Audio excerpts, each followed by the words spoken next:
Natalie Holzer disebut banyak gimmick kini hubungannya dengan Yogi Ilham putus. Dugaan sejumlah warganet soal hubungan Natalie Holzer dan Yogi Ilham akhirnya terbukti. Saat awal janda komedian Sule itu pamer kemesraan dengan Yogi Ilham, banyak yang menduga cuma gimmick.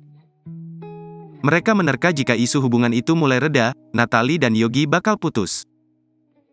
Kini diam-diam hubungan Natalie dan Yogi telah kandas. Baru beberapa waktu lalu liburan bareng ke Bali, Natalie Holzer dan Yogi Ilham kini telah putus. Yogi Ilham blak-blakan bahwa Natalie Holzer lah yang memutuskan hubungan. Menurutnya, perbedaan usia menjadi penyebabnya. Natalie Holzer sempat mengaku dirinya menginginkan pria yang lebih tua. Alhasil, Natalie Holzer pun meninggalkan Yogi Ilham yang notabene jauh lebih muda darinya. Gara-gara mengaku putus, banyak netizen yang menyindir drama gimmick di antara Yogi Ilham dan Natalie Holzer telah berakhir.